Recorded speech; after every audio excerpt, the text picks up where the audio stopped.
Olá, meus irmãos. Hoje é domingo, dia 9 de agosto de 2020. Que a paz do Senhor esteja com todos vocês. Além de ser domingo, hoje também é dia dos pais. Por isso eu desejo a todas as famílias um dia muito feliz na presença do Senhor, famílias reunidas, em homenagear os pais. Nós vamos meditar hoje na profecia de Isaías, capítulo de número 56, e iremos iniciar lendo os primeiros 8 versículos. E diz assim a palavra de Deus: Assim diz o Senhor: mantende o juízo e fazei justiça, porque a minha salvação está prestes a vir, e a minha justiça prestes a manifestar-se. Bem-aventurado o homem que faz isto, e o filho do homem que nisto se firma, que se guarda de profanar o sábado e guarda sua mão de cometer algum mal. Não fale o estrangeiro que se houver chegado ao Senhor, dizendo: o Senhor, com efeito, me separará do seu povo. Nem tampouco diga o eunuco: eis que sou uma árvore seca. Porque assim diz o Senhor: aos eunucos que guardam os meus sábados, escolhem aquilo que me agrada e abraçam a minha aliança, darei na minha casa e dentro dos meus muros um memorial e um nome melhor do que filhos e filhas. Um nome eterno darei a cada um deles, que nunca se apagará. Aos estrangeiros que se chegam ao Senhor para o servirem e para amarem o nome do Senhor, sendo deste modo servos seus, sim, todos os que guardam o sábado, não o profanando e abraçam a minha aliança, também os levarei ao meu monte santo e os alegrarei na minha casa de oração. Os seus holocaustos e os seus sacrifícios serão aceitos no meu altar, porque a minha casa será chamada casa de oração para todos os povos. Assim diz o Senhor Deus, que congrega os dispersos de Israel. Ainda congregarei outros, aos que já se acham reunidos.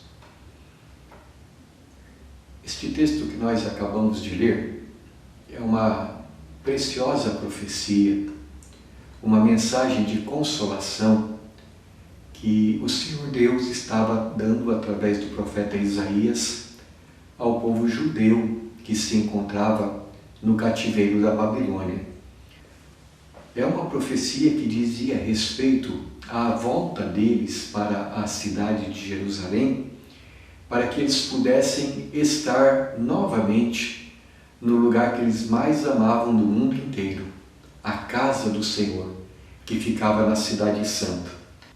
Assim, o Senhor Deus encoraja o povo judeu, o povo da igreja do Antigo Testamento, prometendo que em breve chegaria o dia da salvação, o dia em que eles seriam libertados do jugo da Babilônia, que seriam levados novamente para a sua terra.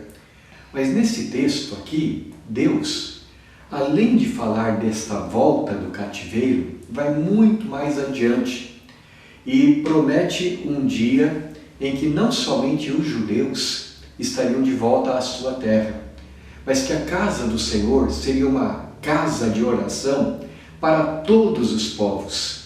E para enfatizar isto aqui, Deus destaca dois tipos de pessoas que, de acordo com a lei, não poderiam estar na casa do Senhor.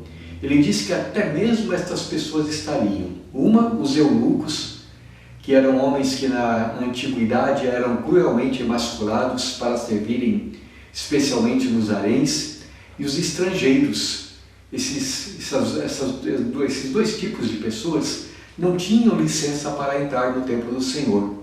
No entanto, Deus diz aqui que até mesmo aqueles que não podiam entrar, todos seriam congregados. A minha casa, diz o Senhor, será chamada casa de oração para todos os povos. Eu gostaria de ler novamente os versículos 6 a 8. Aos estrangeiros que se chegam ao Senhor para o servirem e para amarem o nome do Senhor, sendo deste modo servos seus, sim, todos os que guardam o sábado, não o profanando, e abraçam a minha aliança, também os levarei ao meu santo monte, e os alegrarei na minha casa de oração. Os seus holocaustos e os seus sacrifícios serão aceitos no meu altar, porque a minha casa será chamada casa de oração para todos os povos. Assim diz o Senhor Deus, que congrega os dispersos de Israel. Ainda congregarei outros aos que já se acham reunidos. Estrangeiros, ele diz, que se chegam ao Senhor para servirem e amarem o Senhor. Estrangeiros que deste modo são servos do Senhor, que guardam o sábado, isto é, que observam o dia do Senhor, que hoje nós chamamos de domingo, que abraçam a minha aliança, a aliança do Senhor, que mais tarde seria proclamada através do profeta Jeremias como uma aliança renovada com o seu povo escolhido, através do sangue de Jesus. Você percebe de quem é que Deus está falando? Você percebe a quem ele está se dirigindo? Não somente à antiga igreja do Antigo Testamento, não somente ao povo judeu, mas está falando a você e a mim. Está falando a todos os escolhidos do Senhor, de todos os lugares do mundo, que abraçam o nome do Senhor por meio da fé em Jesus Cristo. Agora, veja as promessas. Também os levarei ao meu santo monte e os alegrarei na minha casa de oração. Os seus holocaustos e sacrifícios serão aceitos no meu altar, porque a minha casa será chamada casa de oração para todos os povos. É evidente, meus irmãos, que quando aqui neste texto Deus está falando a respeito de casa de oração, ele não está falando somente sobre aquele templo de Jerusalém, porque é impossível que no templo de Jerusalém, que já não existe mais, coubessem pessoas do mundo inteiro. Mais tarde, no Novo Testamento, embora aquele templo continue a ser falado com muito carinho, descrito com muito carinho pelo Senhor Jesus, é evidente que aquele templo não deveria permanecer para sempre. Mas o apóstolo Paulo nos ensina que agora a casa de Deus é aquilo que nós chamamos de igreja, isto é, a congregação, o ajuntamento dos escolhidos do Senhor. São promessas, portanto, para a igreja, que dizem respeito a nós, povo do Senhor. E então eu gostaria, meus irmãos, de destacar estas 3 promessas que Deus fez para a sua igreja, tanto do Antigo quanto do Novo Testamento. Essas promessas que são para nós. A primeira delas, que eu gostaria de destacar, está no versículo de número 7, quando Deus diz assim: eu os alegrarei na minha casa de oração. Um dos propósitos de Deus é reunir a sua igreja, reunir o seu povo escolhido de todos os povos do mundo, é trazer a nossa alegria, a nossa felicidade. É claro que nós estamos falando aqui, meus irmãos, que Deus está falando aqui, não de uma alegria leviana, não de uma alegria que seja fruto de coisas engraçadas, de diversões, de entretenimento ou brincadeiras. Mas Deus está falando de algo muito mais profundo, de uma alegria espiritual, de uma alegria da alma, que é resultado, que é fruto de nós desfrutarmos da presença de Deus. Como os nossos antigos, na fé, celebravam dizendo assim: o fim supremo e principal do homem é glorificar a Deus e alegrar-se nele para sempre. Sim, Deus deseja promover a nossa felicidade à medida em que nós estamos na presença dele e o glorificamos. Veja as palavras do Salmo 43, versículos 3 e 4. Envia a tua luz e a tua verdade para que me guiem e me levem ao teu santo monte e aos teus tabernáculos. Então irei ao altar de Deus que é a minha alegria, ao som da harpa eu te louvarei, ó Deus meu. Veja, o autor aqui, ele diz, no caso é Davi, ele tem consciência de que só vai ao santo monte, só entra no tabernáculo, graças à luz e à verdade de Deus. Isto é, graças à palavra de Deus, que é lâmpada para os nossos pés, que é luz para o nosso caminho. A palavra de Deus que, como ensina o Senhor Jesus, entra na nossa vida, ilumina a nossa alma, ela nos santifica. E então ele tem consciência de que se ele vai à casa do Senhor é por causa da sua palavra. E ele diz então que, chegando na casa do Senhor, ele vai desfrutar da presença de Deus que é a sua grande alegria. Deus é a fonte de tudo quanto nos alegra.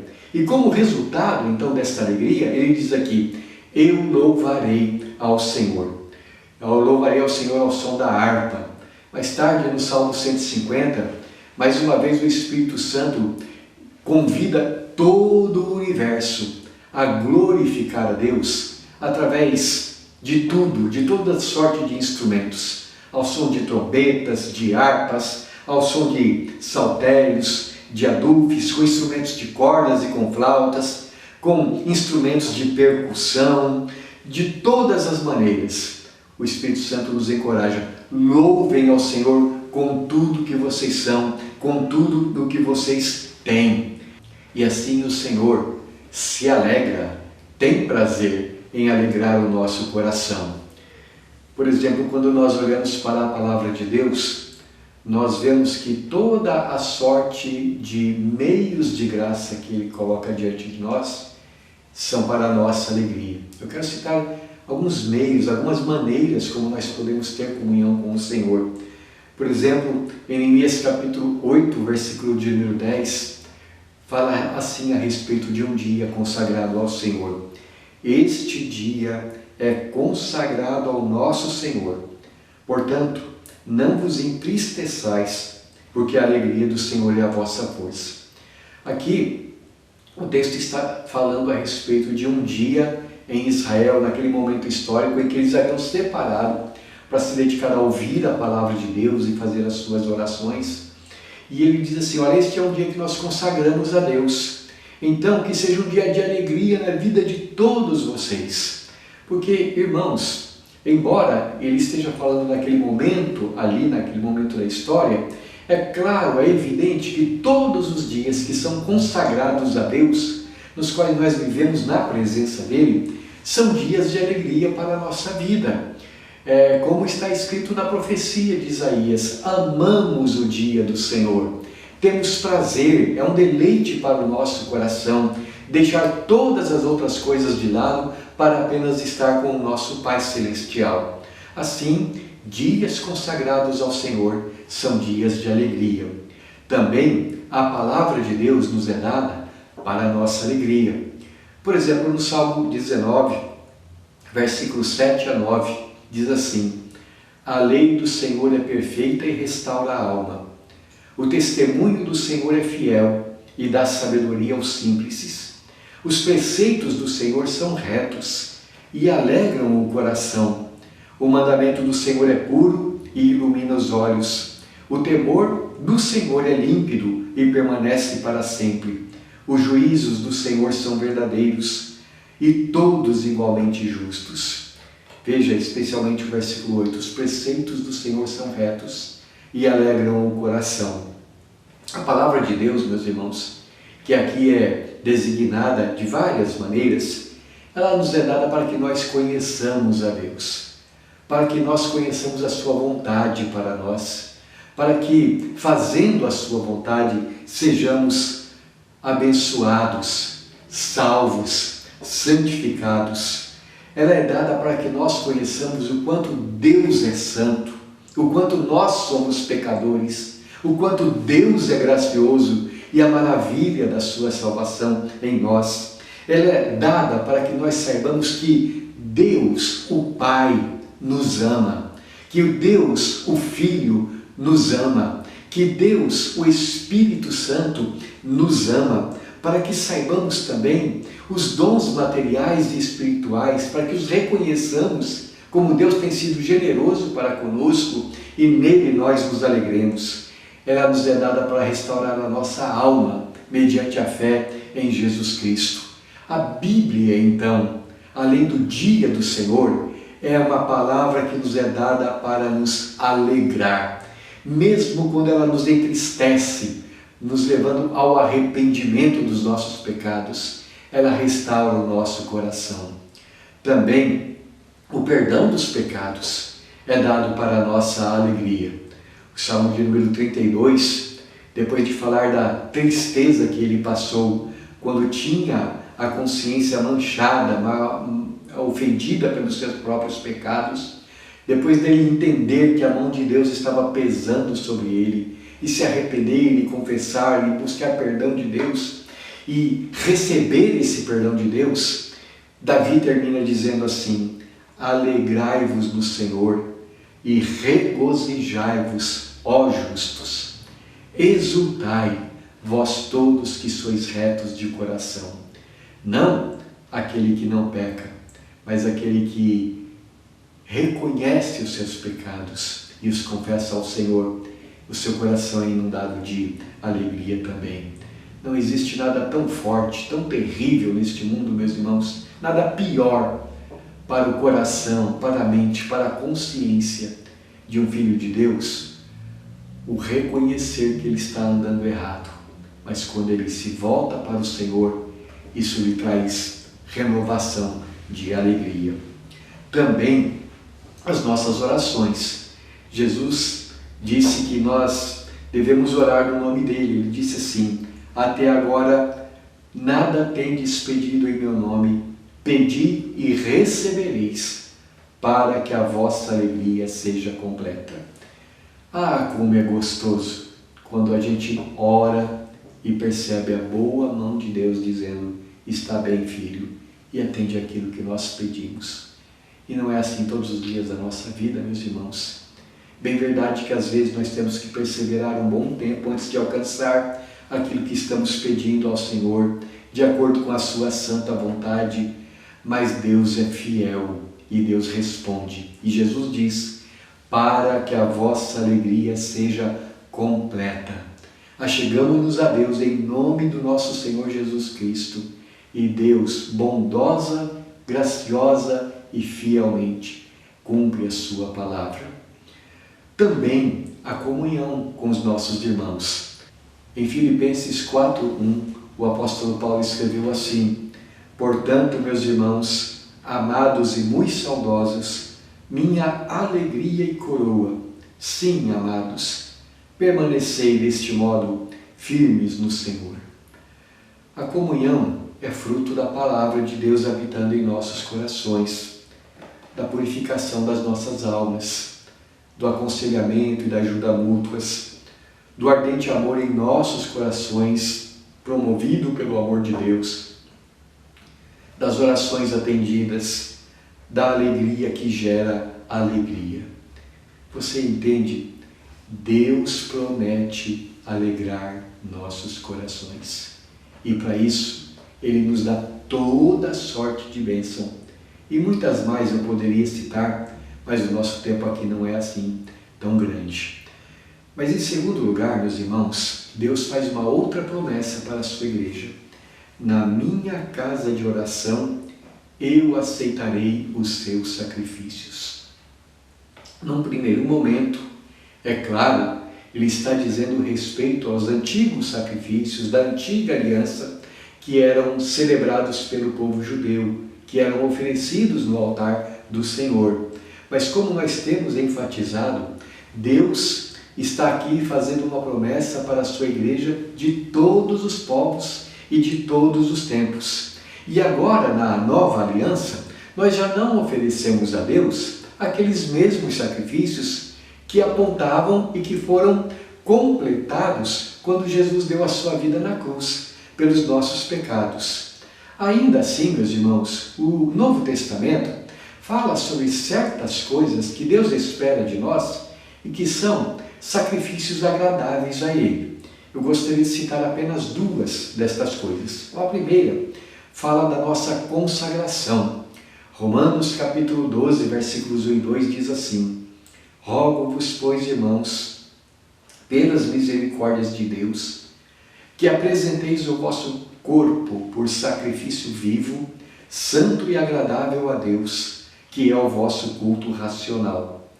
E não vos conformeis com este século, mas transformai-vos pela renovação da vossa mente, para que experimenteis qual seja a boa, agradável e perfeita vontade de Deus. Olha que coisa linda! Deus aceita a nossa vida no seu altar. Você se achega na presença de Deus, reconhecendo as misericórdias de Deus na sua vida e diz: Senhor, a Tua palavra tem sido forte na minha vida, no meu coração. O Senhor tem me dado o Teu perdão, tem atendido as minhas orações, tem me dado a graça de fazer parte da Tua família e te chamar de meu Pai, conduzido pelo Teu Espírito Santo. O Senhor me tem dado os meus irmãos na fé. Eu sou um escolhido do Senhor. E então você diz assim: Senhor, Tu me amas e eu te amo. A minha vida é Tua. O meu corpo te pertence. A minha mente, tudo que eu sou, tudo que eu tenho, Senhor, eu coloco nas Tuas mãos. Os meus ouvidos, olhos, boca, mãos e pés, o meu corpo é para viver para a Tua glória. Os meus planos, os meus desejos, as coisas que a minha mente e o meu coração concebem, Senhor, eu entrego tudo nas Tuas mãos. O meu futuro. Você se consagra nas mãos de Deus. E o apóstolo Paulo chama isso de sacrifício vivo, santo e agradável ao Senhor. Isto é, o Senhor aceita a tua vida. O Senhor aceita você como alguém completamente purificado dos seus pecados, lavado no sangue de Jesus, porque você é filho amado de Deus. E então Ele orienta você, aconselha de acordo com a sua vontade revelada na palavra, vontade que é boa, que é agradável e que é perfeita, que se você fizer, você só experimentará felicidade. E se você se coloca assim e obedece, você não se decepciona com Deus. Ele não volta atrás na sua palavra. Ele sabe e Ele orienta a sua vida de acordo com a sua sabedoria, de modo que você pode experimentar o fato de que Deus é amor. Em meio a tudo isso que acontece na sua vida, você sabe que está seguro nas mãos de Deus. Mas tem uma outra coisa que eu gostaria de citar, que é um sacrifício agradável ao Senhor. Hebreus 13:5. Por meio de Jesus, pois, ofereçamos a Deus sempre sacrifício de louvor, que é o fruto de lábios que confessam o seu nome. Sacrifício de louvor, que é aquele que confessa o nome de Jesus pode prestar a Deus. Este sacrifício de louvor pode assumir a forma de orações, pode assumir a forma de hinos, de cânticos espirituais. Enfim, quando nós nos servamos a Deus para louvá-lo, é uma forma de sacrifício agradável a Ele. A Bíblia também fala sobre outras formas, mas eu quero me deter apenas nelas. Mas quando você, por exemplo, recebe bem as pessoas da sua casa, trata bem, é uma forma de oferecer a Deus um sacrifício agradável a Ele. Quando você pratica aquilo que é bom para os seus irmãos, suprindo as suas necessidades, quando você usa os seus dons espirituais, a Bíblia diz que são formas de sacrificarmos a Ele, de sermos agradáveis a Ele. E o maravilhoso disso tudo é que Ele não nos considera meros pecadores limitados, mas recebe graciosamente, porque nos achegamos a Ele através de nosso bendito Salvador Jesus Cristo. E por último, meus irmãos, a terceira promessa que eu quero citar: na minha casa de oração eu os congregarei. Aos estrangeiros eu os levarei ao meu santo monte, diz o Senhor, que congrega os dispersos de Israel, e ainda congregarei outros, aos que se já acham reunidos. E mais tarde, o nosso Senhor Jesus vai expandir ainda muito mais essa promessa. Então veja novamente, aqui no versículo de número 1, Deus diz que a salvação vem dele. O Evangelho, o plano de Deus para a nossa salvação, é a iniciativa dele, é a ação dele, do começo ao fim. É executado, desenvolvido, levado adiante, completado por obra do nosso Deus. Deus é quem nos alcançou. Deus é quem vai atrás das ovelhas perdidas. Deus é quem alcança as pessoas e as congrega num só corpo, judeus e gentios. E nós temos visto isto de forma tão clara quando nós lemos o Novo Testamento, por exemplo, nas primeiras páginas do livro de Atos. Não só no capítulo 2, mas em todo o livro, mas o capítulo 2 nos conta que Pedro prega a palavra de Deus, chamando as pessoas ao arrependimento. Então os que aceitam a palavra são batizados e são congregados num dia só, acrescentados quase 3.000 pessoas, pessoas que a partir disso passam a perseverar na doutrina, no ensinamento dos apóstolos, na comunhão, no partir do pão, isto é, na Santa Ceia, nas orações, que perseveram no amor, e muitos prodígios e sinais são feitos por intermédio dos apóstolos, e o Senhor, diz o texto, dia a dia vai acrescentando à igreja aqueles que haveriam de ser salvos. Louvam a Deus, alegram no Senhor, contando com a simpatia de todo o povo e a cada dia ganhando mais almas para o Senhor Jesus. Agora a pergunta que eu faço é: quem foi que acrescentou aquelas quase 3.000 pessoas? Quem foi que deu a elas a graça de perseverar, de continuar firmes na fé no Senhor a cada dia? É claro que foi o Senhor. Por isso, em outro lugar, o próprio Senhor Jesus diz assim, João 10,16: ainda tenho outras ovelhas, não deste aprisco, a mim me convém conduzi-las. Elas ouvirão a minha voz, então haverá um rebanho e um pastor. Vamos, meus irmãos, concluir a nossa meditação de hoje. Aos judeus, aos gentios, a todas as pessoas que me buscam, que colocam a minha aliança no seu coração, que colocam no seu coração amar o meu nome, amar o meu dia, e desta forma se tornam meus servos, assim diz o Senhor. Na minha casa de oração eu os alegrarei. Na minha igreja eu os aceitarei. Aceitarei suas vidas, aceitarei seus louvores. Na minha casa de oração eu os congregarei. Amado, você é membro da Igreja do Senhor Jesus? Deste imenso grupo de pessoas espalhadas, mas reunidas de toda a face da terra.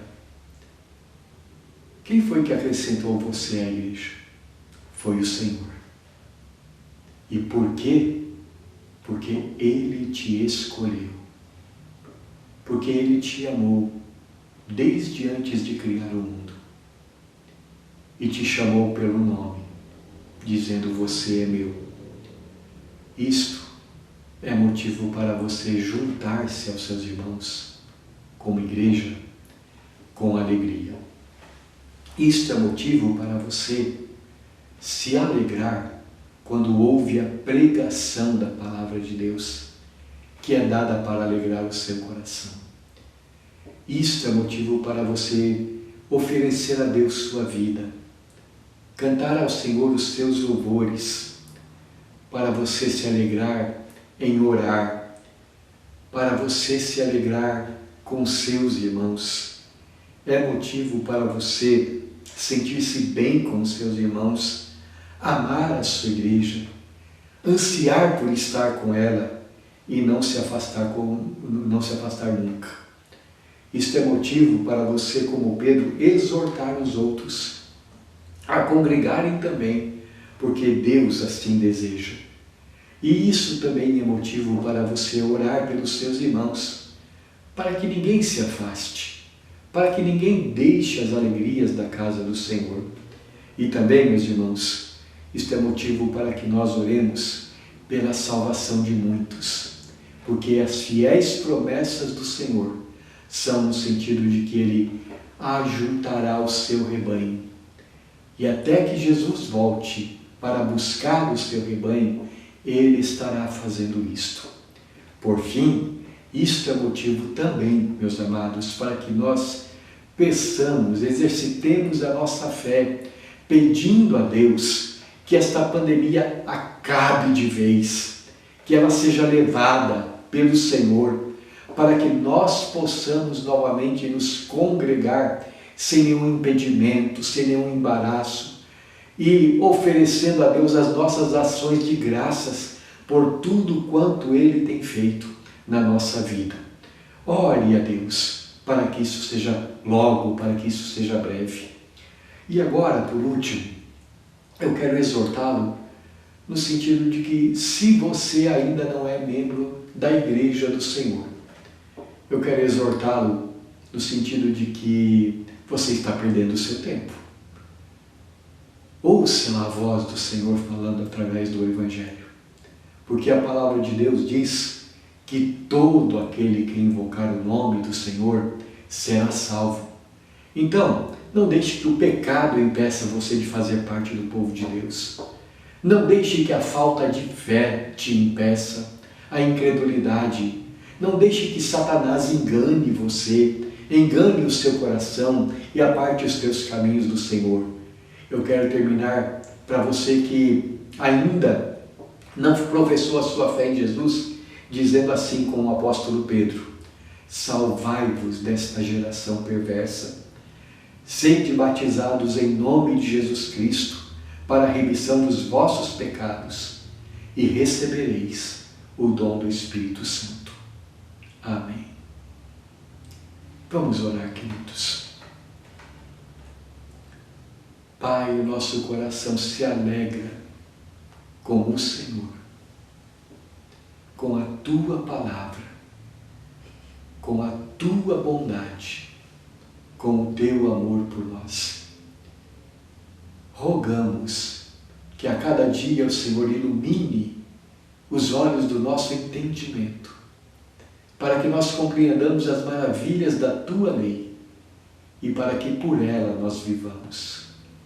Damos graças por tudo e pedimos a Ti, Pai, que se houver alguém nos assistindo e que ainda não entregou a sua vida a Jesus Cristo, seja este momento apropriado e que esse coração, invocando o nome do Senhor, seja perdoado, seja salvo, seja batizado com o Teu Espírito Santo e assim passe a fazer parte do Teu povo também. Em nome de Jesus, nós oramos com gratidão. Amém. Que a graça do nosso Senhor Jesus Cristo, o amor de Deus, nosso Pai, e a comunhão do Espírito Santo seja convosco, rebanho do Senhor, hoje e para sempre.